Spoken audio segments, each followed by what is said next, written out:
Hey, everybody. Welcome back to the Comedy Castle podcast. I'm your host, Joel Fragamenti. I'm going to tell you what's going on this week at Mark Ridley's Comedy Castle.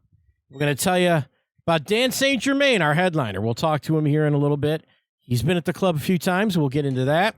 But let's tell you what's going on this week as I bring this to you early in the week on Wednesday, July 16th. It's open mic night at 7:30 p.m.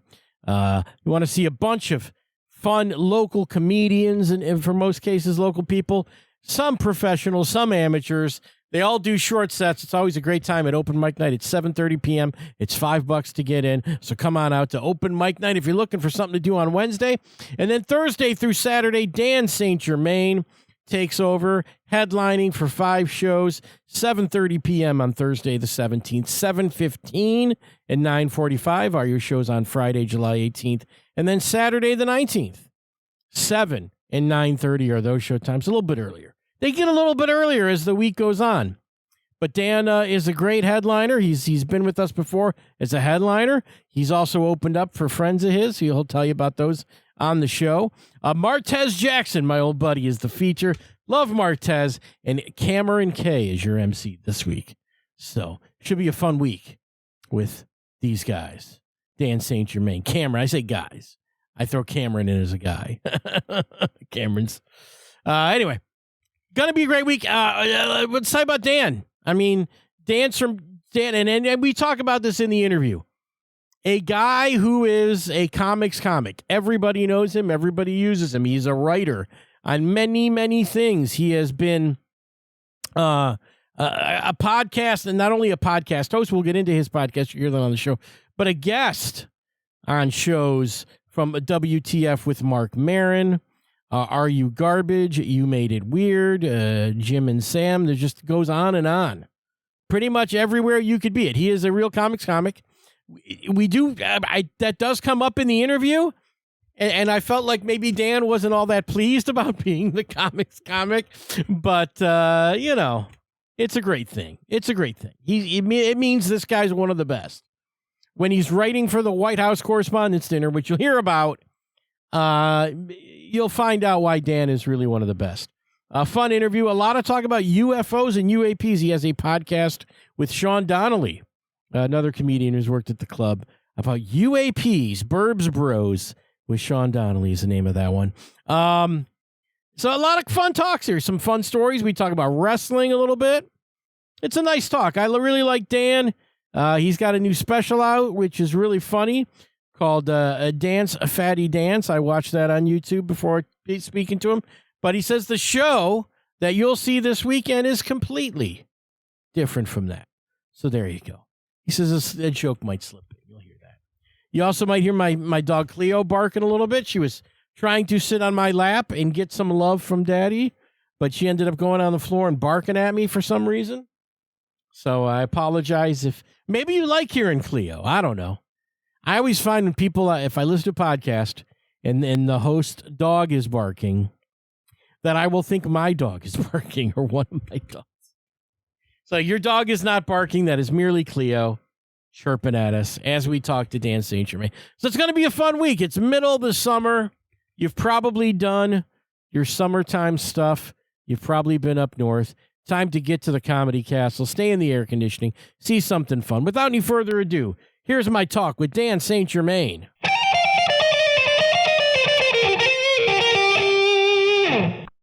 All right, ladies and gentlemen, on the other end of my line, it is a pleasure to have Dan St. Germain joining us, our weekend headliner. Dan, how you doing? I'm great, man. I'm excited to be back at the Comedy Castle. This is like my 4th time there, so I'm pumped. When was the last time? Do you recall the last time? I opened for Dan Soder. Oh, there you go. I remember that. And then I opened for Michelle Wolf before that. Yeah. And then I headlined actually. Right, too. I remember when you headlined, but I remember, I met you on those other times too. Yeah. It was good times, man. Great. Well, you go out with good people. In addition to doing your own thing. I mean, I haven't been, I'm working. I'm really lucky. Me and Dan are actually writing a cartoon together for Fox. But I've been doing that, and I've been mostly just touring on my own lately. So, and of course, I'm still close to Michelle, but I think she's in Spain right now or something. That's all right. Hey, man. Because I remember back when before all of that, when you headlined, and I drove you out to the hotel in Troy that one time.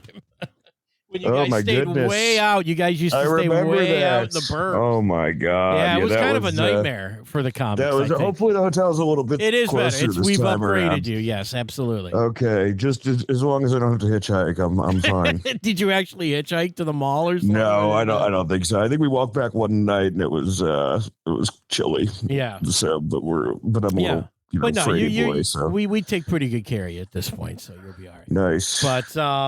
But yeah, man, what's been going on? I know as I'm doing my research, I was watching the new special. I guess that's been out for about a year. It was terrific. Oh, thank you, sir. I appreciate it. Yeah, that's on. That's still out. We're trying to. It's got like 120,000 views, but we're still trying to get it up.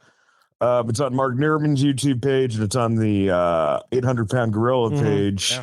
And you can get it right from my YouTube page. So please join my YouTube page. Yeah, so that's been out, and I'm still doing stand-up now.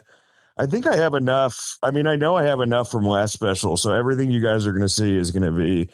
I may throw in like one joke, just because it accidentally, right. That always accidentally happens anyway. Yeah, well. But like, I'm really trying to make it all at least new from the last special. So sure. Yeah. Yeah, it should be a lot of fun. So what is your percentage at the moment of working in New York and the road? What's the percentage? Well, there I'm living in Stamford, Connecticut right now. Oh, okay. So I'm not living in New York. I'm still traveling to New York for spots. I'm at the stand tomorrow night, and I'm doing B&E tomorrow night, the podcast. But I'm, I get in a lot, but it's a little bit more exhausting. So I also work at like Stamford, New York Comedy Club, and Joe Jarrett's has a bunch of shows. But yeah, I'm going to be, I'm going to be in Detroit this month, and then next month it's all kind of local. But then September, I'm picking up with, I think I'm doing a Canada tour, and I'm doing an upstate New York comedy Carlson. I'm doing Skankfest. I'm doing a Boston run, Rhode Island run. So I'll be around. I'll be touring more in the fall. Yeah. That's great. I mean, you're a guy that everybody in comedy knows you. You're that guy. Are you a household name? No, but ask anybody in comedy about Dan St. Germain. Well, that's kind of that's where you're at. Well, thank you. I appreciate. Hopefully, someday I'll make the leap to actual commerce. Well, no, look, man. I mean, you don't really know you're a comic until you're 20 years in and you realize. You're still working and all these funny people like you, but you're not famous. Yeah, right. But that's kind of what's happened, to me. I'm a little, I'm not really a bro, but I'm not really a snowflake, I'm kind of just a dude. But yeah, man, I mean, the fans I have are great. I would just like to increase that. That would be really nice. Well, we'll start this weekend. Hopefully we'll start this weekend. We'll start this weekend. It's so funny when you leave a packed show and you crush, and then you're like, the last thing you say is, please follow me on Instagram. And for a fact, no one in that room followed you on Instagram the next day. I didn't know if we can curse on it. Can we curse on this, or is this no cursing? Say whatever you want on this show. All right. Yeah. So, I mean, that was, but look, man, I've gotten to do some really cool stuff. Absolutely, man. I have a lot of material out there. I was kind of taking myself out of stand up for a couple of years. I was writing on a lot of shows, and I'm still doing that now. I'm writing that cartoon for Fox, and I'm writing a movie with Andrew J. Cohen, who wrote Neighbors. All right. I've been, things have been busy as a writer. I also have a podcast, Bird Bros with Sean Donnelly. We talk UAP. We have actually Dan Soder on this week. Yeah. We have Michael Ian Black on next week.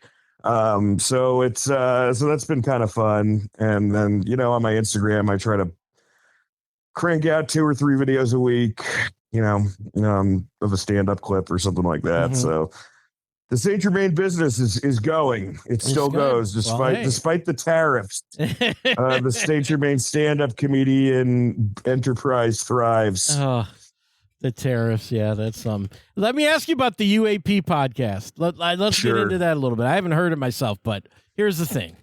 What is the take on UAPs? You believe them, or you're investigating them? 100%. I believe they're here. I believe they're real. I want to get abducted. I have a chunk about it in my act. Okay. If you see it this Thursday, Friday, or Saturday night. Yeah. I have gotten completely Sean Donnelly, very funny comedian. Yeah, we know Sean from the club. Yeah, good buddy of mine. He has totally gotten me addicted to this stuff, and. All the books I've read this year, they're all UFO. It's like UFOs and Nukes by Hastings. It's, Eminent by Elizondo that came out. That was like a new abduction by John Mack, stuff from Basalka. And,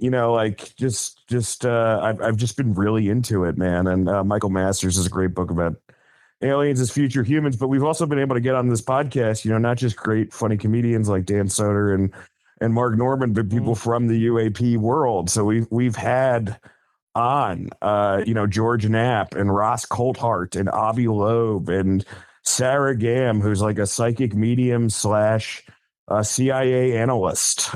So we've had some really interesting people on there. And we're just hoping y'all discover it at some point. Again, we're about 45 episodes in, guys. We're bringing it up a little bit. I would think, though, a podcast versus, say, comedians talking, when you actually have that UFO thing, now you're bringing in people that are UFO people. We had Patrick Armstrong, who's like the biggest sweetheart in UAP, and we're trying to make kind of inroads on there. It is, before this, I had a pro wrestling podcast, and I thought pro wrestlers took themselves too seriously. I thought comedians took UFOologists take the cake. They take themselves very seriously. I understand it because they've been saying a lot of true things since World War II, and no one believes them. Mm-hmm. But because of that, there's like a sensitivity there that you can feel in the air. Well, that's apparently you treat them well. You're on their side. If they're going to take. Well, we are on their side. We'd like to have more of them on our side, though. So please, if you're into UFOs or UAPs or AI, we also cover true crime on the podcast. Okay. There you go. We may have covered the worst child abductor of all time last year, not because he's not because of a number of victims, because he was so bad at it. It was at Coney Island, and he just threw him back at the parents. And he was wearing like a weird like Ratatouille hat or something. But anyway, so we kind of bounce around a little bit. But yeah, it's a lot of fun, and I'm constantly trying to crank out new stuff as a stand-up, and that's always. Man, it gets a little easier in the sense that, like, I think you're if you try to write a joke, like your worst joke will be not as bad as your worst joke used to be. Oh, okay. You can like write something I can write something that's mediocre, that maybe is just like, but then the game is then to like, that's my bad now. You know what I mean? And then like, you try to like, that's not what I'm doing now, but I'm just saying it's like that's the progress. But you still are looking, as a stand-up. I guess my point that I'm trying to say is you're still trying to figure out, maybe not what you want to say, but what are the real, belly busters here, man. What are the real hits, you know?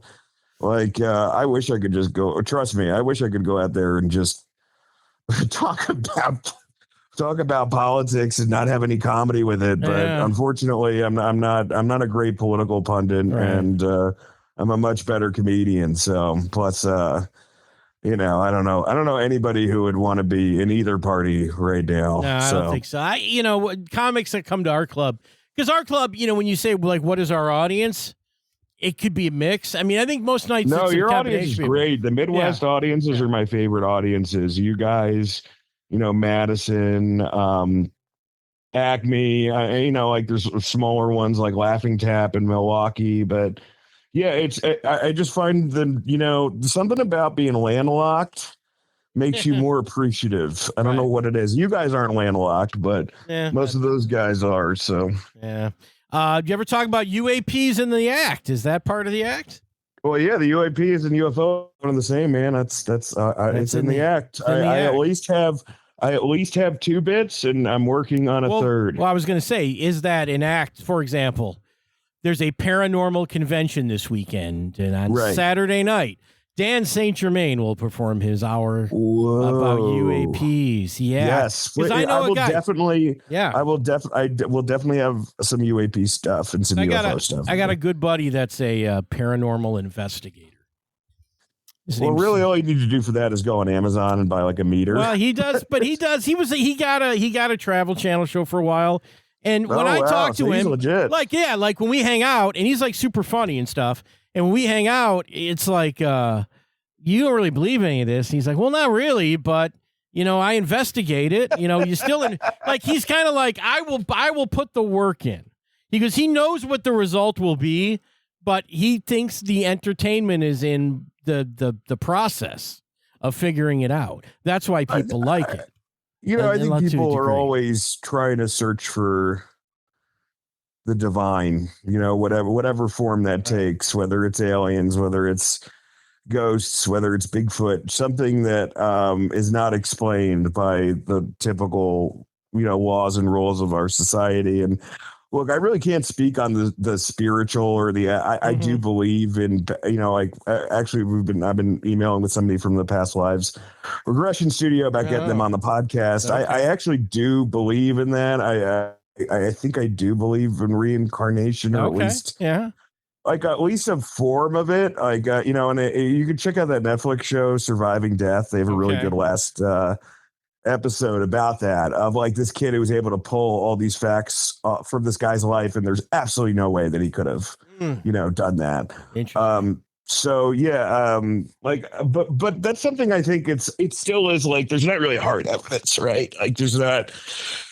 We actually do have UAP hard evidence. It's just that our government isn't giving it up, and we have it anyway. We have certain, there's been certain materials that people like Avi Loeb and Gary Nolan that they've acquired that, seem to have at least, even though the elements are from Earth, the configuration of them is nothing that we've seen before. Really?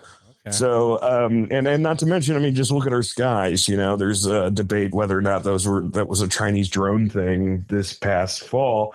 But then there are plenty of ones that did not look like that either. Especially ones, involving, red energy, and for a lack of a better term, kind of look like solar flares in the atmosphere. So, something is going on. Sure, yeah. I think it's interesting, even if you're a skeptic, to go, well, what if this is all explained by military aircraft?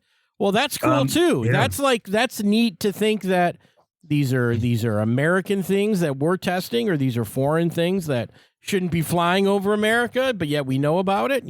Well, yeah. I mean, I think that whatever this technology is, if Lockheed Martin does in fact own it, if the Chinese government does in fact own it, if Russia is at all part of it, whatever this technology is, it's being fueled by an energy source that we haven't seen before. And there seems to be no propulsion. There seems to be no, gas emitting or anything of that nature, battery charging up, something that we would, that we're used to with everything, Yeah. And we don't see it. And so, like, how is it flying? So even if it is flying from man-made, there's definitely new technology that we've never seen before. And this isn't just like, like Predator drone stuff. This is like a new way to use energy, which could be incredibly helpful for the world, which is why I wish that they would come out with it. Unfortunately, I'm a comedian who can barely explain photosynthesis, so I'm not the guy to be at the forefront of disclosure.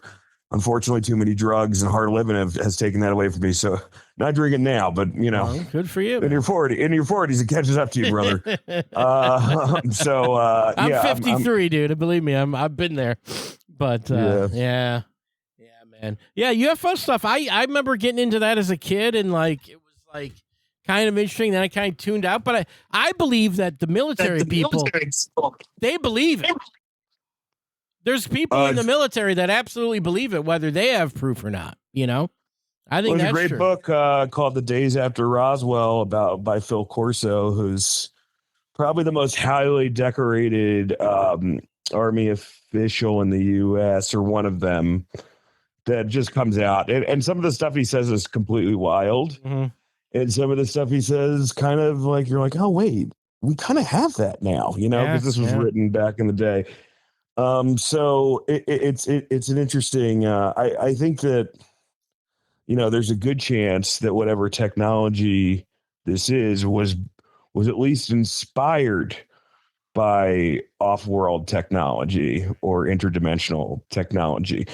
I know that's a wild thing to say, but I think it's pretty true. Interesting. All right, we'll get more into this. People, come to the show this weekend. I will. Yeah, I'd love to talk to anybody about their UAP experiences after the. Definitely after the second show, probably after the first, but I don't know how they. You know, sometimes they want to clear the room out, get people in and out. So I can't promise. Well, you can. You could be out at the bar and hold court out there. Yeah, talk to the shady looking bearded guy about aliens at the bar after he's done assaulting you with dick jokes. Yeah, it's going to be a fun time. Tell me about. I know you're a wrestling fan. I'm a wrestling fan. I don't think I've ever asked you about this. I know we've talked wrestling backstage, but you did the Ric Flair roast. I did. That was kind of my relationship with wrestling is tortured. It's really tortured because I did the first Richard roast. It was fantastic. Richard roast. Okay, yeah. And then I did that, and it wasn't as fantastic. Yeah, I heard it was a train wreck. I think it was a train wreck. I think that was in Chicago a few years ago, right? Yeah, I was at that. I was at that StarCast thing, but I did not attend. Yes, yeah. I mean, to give you, you know, like I'm the only one who kind of like, not me. There's a couple comics. I'll say I'm not. But we're the only ones who kind of did the assignment and really roasted him. And I mean, I'm just miserable in that setting. The spotlight's hot at that point. Like I tried to, you know, like at that point I'm trying to drink again. So I had like a whiskey, you know, and I'm like, and I'm sweating and I'm like up there and I'm like, and I'm just like, I'm telling these jokes that I know are really good jokes because I've like invited them with some of the best roast writers in the world. Mm-hmm. And I can just tell all the people in the front row from Car Shield and Rick's family, you know, they want me to be on the plane that Rick crashed in, you know, like that's, I could see it in their eyes. But to make it even more awkward, in the back row, we're all like the neck bearded wrestling fans. Mm-hmm. So in the back row, you just hear all this cackling. And on Reddit, you hear it's good. Yeah. Yeah, dude, it was pretty wild experience. I don't think I need to roast anymore. I had a podcast called Wrestle Roast. I love those guys. Okay. Yeah. You should check out their podcast. They, you know, have awesome wrestling insight. I also wrote for them for 6 months. So I kind of see how the sausage is made there. Not great. And I was, you know, like I had a great time developing this cartoon for Peacock with Dan Soder, Stone Cold Law, but we were in the development process for that for so long, and then it ended up not happening. So my I have a I have a very up and down relationship with sports entertainment. I understand that for sure. I think comedy has ultimately been way nicer to me than wrestling. Yeah, I've done, you know, I ring announced for a while, and I was like in kind of, you know, knew everybody and did that stuff for a while. And I was kind of compared to my like comedy career. And I go, yeah, I think wrestling's sleazier than comedy. Oh, it's 100%. And I was like, comedy's sleazy though at the same time. I've been around. Comedy's like, you know, it's an independent contractor thing. So you really, you get who you're seeing that way. Yeah. You know, as far as scumbaggery. But as far as the scenes that I've been in, I mean, wrestling was dirty. Yeah. You know, comedy's dirty. Yeah. But I never felt dirtier than when I was writing for the White House Correspondents' Dinner in 2018. Okay, fair enough. And I was DC, and I was around like Chris Christie and Adam Schiff. Like, I'm not even saying like people from, you know, both parties and Andrea Canning, and you're just sitting there and you're like, oh, this is so gross. Like Jeff Zucker is walking by high-fiving people. And I was really proud of the speech. Michelle did a terrific Right, job. I remember and, that one. Yeah. my claim to fame really in this world right now is that I have, a joke in her speech and a joke in, Nikki Glazer's roast. So, but like of Tom Brady. So like that was cool. But the venue itself and the food they served was terrible. It was just awful. It felt like space food or something, Oh God. So that's it. Cause I mean, I think comparing just wrestling and comedy, it's ego, it's money, it's a lot of people trying to, be impossible the top to unionize. person. Yeah. And then in politics, I guess you're adding in government power, which is a whole nother thing. Well, I mean, like, luckily I've seen it a lot. These wrestlers are now able to use some of these comedians to get more exposure because these comedians were fans since they were little kids. And, I got no problem with the boys or the gals, like most of the wrestlers that I worked with and were really kind and nice. And, I'm still friends with Finn and Biggie, but, and shout out to Drake, but like I like for the most part it's once you get in the bureaucratic element of it, you have a lot of people who've never written for television before unless they're writing for Raw or SmackDown, and you kind of get because of that there's a lot of big fish in small ponds sort of attitude, but I'm glad, man. I'm at that. I'm writing the show with Dan, and I'm, working on this movie, and I'm doing Mark Ridley's Comedy Castle. Man, I can't be happier. That's it. It's going to be a great weekend. You guys got to come out. I think so. Check out Dan. Talk to him about UFOs. Talk about wrestling. Talk about whatever you want. UAPs. We got to say UAPs now. Is that the thing? Well, the reason they do UAPs is because it's not all of it is a craft, right, or an object. Or some of it's amorphous. Phenomenon. Like, that's what the P is, phenomenon? Yes, okay, it's phenomenon. Yeah. So it's like you look at the Phoenix Lights, which is a really famous one.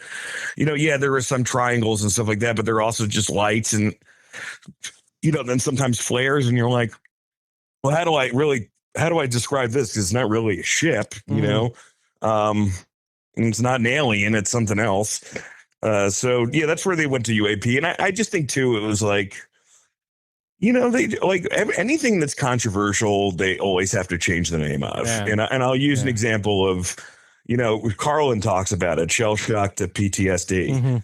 I think that the UFO name has a ton of baggage on it. So they need to kind of like, change the branding a little bit.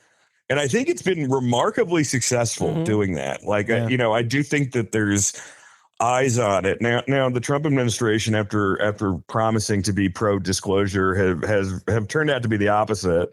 But it doesn't matter because the genie is out of the bottle a little bit, and there's too many people that are smarter than me talking about how these things are real for where it can't just be like kind of shuffled under the rug, but. It's a difficult issue, buddy. It's like, it's one of these things where it deals with, your idea of God, I think, and your idea of religion. And that's always going to be, I do think that our country is the least religious it's ever been. But, there's still, we're still a Christian, country, and not everybody's just, go with the flow, Episcopalian or Presbyterian. There's some real, aliens would blow up the Bible. Snakes, people don't want snakes. That. So I think it's a tough thing to come to that, and I think that there's definitely a prevalent opinion in the State Department about these things being demonic and looking at it from an Abrahamic, I guess, for lack of a better term, but like a Christian looking at it from that lens. So, which is, if you understand the phenomenon or try to understand the phenomenon like me, you understand that almost the personalized experience is it. Like, you've had plenty of people looking at what they think are the same UAP, and one person's like, it's a circle, and the other person's like, it's a cigar. And they're both, looking at the same thing. There's both something there. Yeah. But they can't, Yeah, we can all agree there's things up there. It's indisputable. Well, what I'm trying to say is the phenomenon might be reacting to your perception of it. It may be like they always talk about how in Skinwalker Ranch, a bunch of Marines went there and then they were chased by what they thought were Skinwalkers. Like, were they chased or was that that was the game? The phenomenon knew the game that they were there to play. They were there to play Army Man. So the phenomenon's like, oh, you're here to play Army Man? Here's some things to play Army Man with. It's wild, man. The further you get into this stuff, the crazier you get and the more you alienate people in conversation. So all right, well, we don't want to alienate people. We want to bring people together this weekend. Mark Ridley's Comedy Castle. Come see Dan. There's 5 opportunities. No excuses. Come on, get out there. Come on in. Fun. Dan, you're great. Love you. Thank you, buddy. I appreciate it. I'll see you this weekend. Yeah, I'll see you this weekend, man. All right, man. Bye-bye. All right, bye. I mean, look, there's a lot of I did not expect to get into the UFO thing, but as much. But it was interesting. It is interesting. I do find that stuff interesting, even though I maybe don't believe it. What can I tell you? I don't know. So, should be a great week with Dan this weekend at the club. Make sure to get your tickets online at comedycastle.com. Pick your own seats. Have a good time. If you're coming for open mic, we'll find a seat for you. And I'll see you this weekend. It's going to be fun. I had to miss some of the weekend festivities to celebrate my wife's birthday. I had a nice time with her, and I'm excited to be back on Wednesday night for everybody.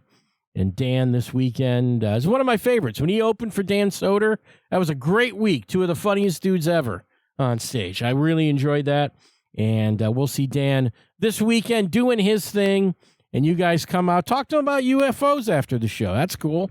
He'll be out at the bar. We'll send him out there.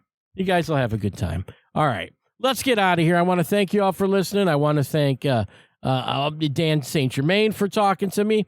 Everybody that listens to this show, I get feedback on it every week when I see you guys at the club. That's nice to hear. And we'll catch you next week, all right? Come out for Dan St. Germain. We'll see you then, everybody. Bye-bye.